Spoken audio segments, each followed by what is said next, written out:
دیکھیے، قادیانیوں کے جو اعتراضات ہیں ان کے ہم جوابات تفصیلی آپ کے سامنے رکھتے جا رہے ہیں۔ جو احباب ان کو سنتے ہیں ان کو کافی فائدہ ہوگا، اور جو نہیں سن رہے ہیں ان کے حوالے سے یہ عرض ہے کہ آپ ان کو لازمی سنیے، تاکہ کہیں آپ کو اس طرح کا کوئی بے ایمان قادیانی نظر آئے تو اعتراض کرنے پر آپ پریشان نہ ہوں۔ تو یہ اعتراضات کے کئی جوابات میں نے دے دیے ہیں، اور مزید انشاءاللہ یہ سلسلہ ہمارا آگے بھی جاری رہے گا۔ عبد المومن قادیانی ان کا بڑا سرگرم قادیانی بننے کی کوشش کرتا ہے۔ کہتا ہے جناب 14ویں صدی سے قبل سارے علماء مہدی کا انتظار کر رہے تھے۔ جب مہدی آ گیا، حضرت صلی اللہ علیہ وسلم کی پیش گوئی کے مطابق اب غیر احمدی علماء آخری کا شور مچا رکھا ہے، جبکہ خاتم النبیین کے میننگ میں آخری کا ترجمہ مع میں شمار رہا ہے، اور نہ ہی قرآن مجید کسی بھی دوسری آیت میں شمار آخری ہو رہا ہے، بلکہ حضرت عائشہ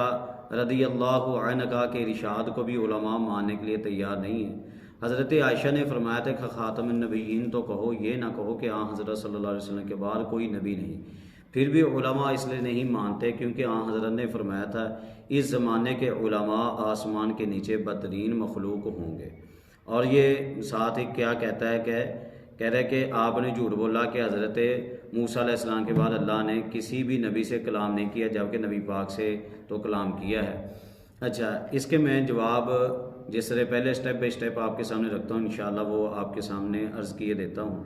دیکھیے، پہلی بات اس نے کی، کہتے ہیں کہ 14ویں صدی سے قبل سارے علماء مہدی کا انتظار کر رہے تھے۔ بھائی وہ آج بھی کر رہے ہیں، 15ویں صدی ہے، وہ آج بھی کر رہے ہیں۔ یہ نہیں کہ 14ویں صدی سے قبل ہی کر رہے تھے، آج بھی ہم امام مہدی کا انتظار کر رہے ہیں، اور ان نشانیوں کی روشنی میں کر رہے ہیں جو محبوب کریم صلی اللہ علیہ وسلم نے ہمیں بتائی ہوئی ہیں، جو صحیح مسند احادیث میں آئی ہوئی ہیں۔ ان نشانیوں کے مطابق امام مہدی کا انتظار آج بھی جاری ہے، لہٰذا تم کسی خام خیالی میں نہ رہنا کہ وہ مہدی آ چکا، جیسا کہ تم نے آگے شو کرنے کی کوشش کی ہے۔ یہ کیا کہتے ہیں، جب مہدی آ گیا حضرت کی پیش گوئی کے مطابق، یہ بالکل نبی پاک پر اس نے جھوٹ بہتان باندھا ہے، جھوٹ باندھا ہے اس نے۔ یہ کیا کہنے کی کوشش کر رہا ہے کہ نبی پاک نے جس مہدی کے آنے کے بارے میں بتایا تھا وہ مہدی آ چکا ہے، حالانکہ وہ نہیں آیا۔ نبی پاک علیہ الصلوۃ والسلام نے جو مہدی آنے کی نشانیاں بیان کی، میں نے بار بار وہ بیان کر دی ہوئی ہیں، احادیث مبارکہ میں آپ دیکھ سکتے ہیں، اس سے صاف پتہ چل جائے گا یہ کتنا جھوٹا انسان ہے۔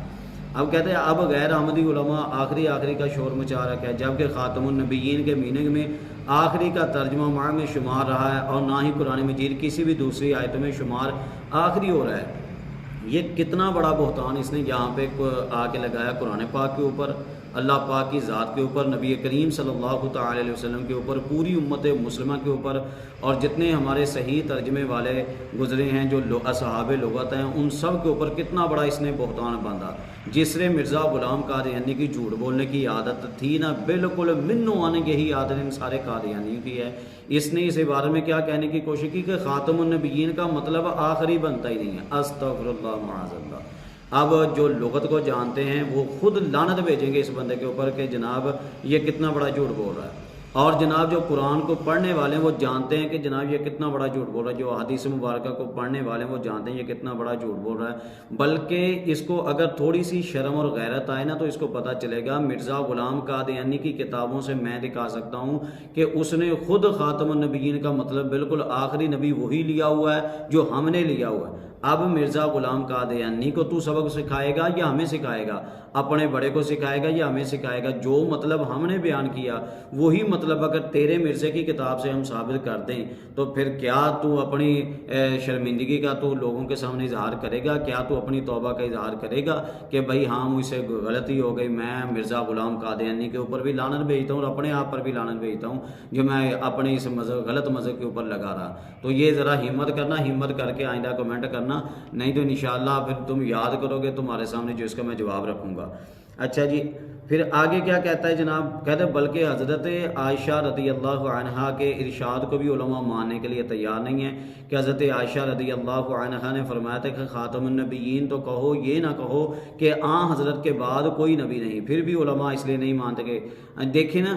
اب یہ اس نے کتنا بڑا اس نے جھوٹ بولا حضرت عائشہ صدیقہ پر۔ جب یہ لوگ قرآن کو نہیں چھوڑتے، جب یہ نبی پاک کو نہیں چھوڑتے تو یہ بعد والوں کو کیسے چھوڑیں گے؟ اے مرزیو، پوری ذریت مرزیہ کو چیلنج ہے، کیا آپ کو یہ روایت کسی بھی صحیح مستند احادیث کی کتاب میں صحیح سند کے ساتھ آپ کو ملتی ہے؟ اگر تو آپ کو ملتی ہے کسی بھی صحیح مستند کتاب میں آپ وہ سامنے لائیں، اور کبھی بھی آپ نہیں لا سکتے آپ نے یہ کہاں سے جا کے یہ قول نکال لیا اور یہ بے سند قول حضرت عائشہ صدیقہ کی طرف منسوخ کرنے کی کوشش کی، تمہیں شرم نہیں آتی جھوٹ بولتے ہوئے کہ حضرت عائشہ صدیقہ کے خود اقوال ختم نبوت کے اوپر موجود ہیں، جو صحیح سند کی روایتیں کنز المال سمیت دیگر احادیث کی کتابوں میں جو صحیح سند کی روایتیں ہیں، اس میں حضرت عائشہ صدیقہ نے نبی پاک علیہ الصلوۃ والسلام کی ختم نبوت کو اسی معنی میں بیان کیا ہوا ہے جس معنی کو آج ہم بیان کرتے آ رہے ہیں، لہٰذا یہ کتنا بڑا جھوٹ ہو گیا۔ اور دوسرا یہ دیکھیے کہ جو ایک اچھی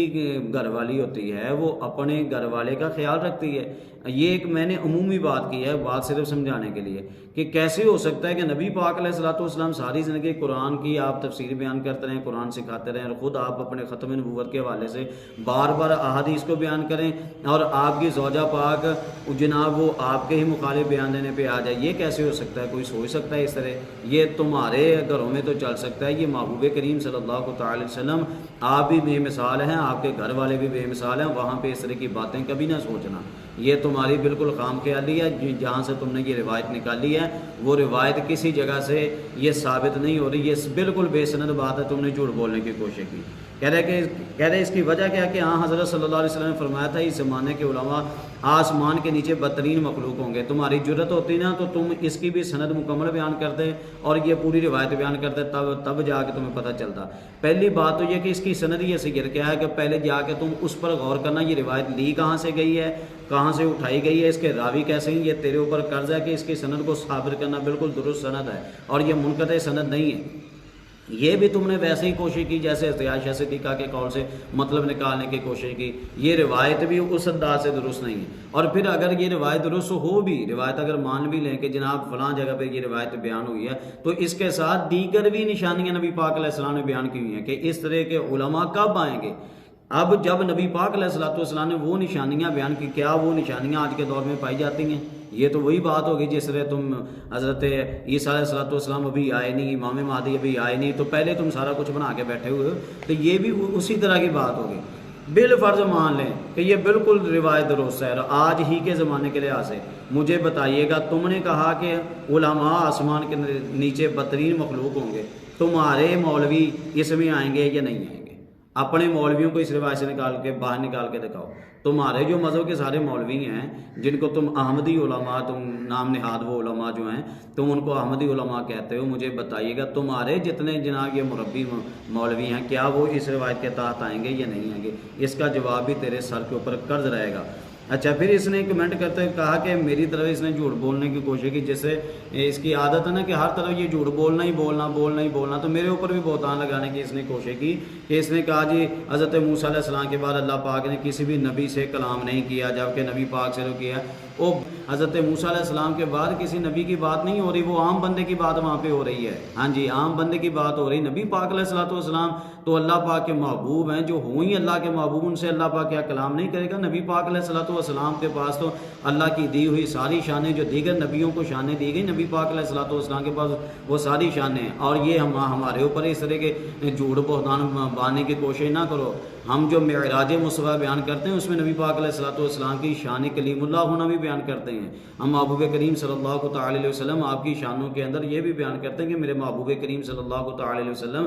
آپ سے اللہ پاک کس طرح کلام کیا کرتا ہے، آپ کس طرح باتیں کرتا تھا، اللہ پاک کس طرح انداز تھا اللہ پاک کا۔ میرے محبوب کریم صلی اللہ علیہ وسلم کے بارے میں تم یہ لوگوں کو جھانسا دینے کی کوشش نہ کرو۔ ہاں جی، یہ میں نے صرف اور صرف وضاحت اپنے مسلمان بھائیوں کے لیے کی، ورنہ یہ کوئی ایسی بات نہیں ہے کہ جس کو تیرے کو جواب دیا جائے۔ الحمدللہ میرے آقا کریم صلی اللہ تعالی علیہ وسلم کی جتنی شانیں ہیں، چاہے وہ حبیب اللہ ہوں، چاہے کلیم اللہ ہو، چاہے صفی اللہ ہو، چاہے نجی اللہ ہو، یہ میرے آقا کریم صلی اللہ علیہ وسلم کی ساری شانیں ہم مانتے ہیں۔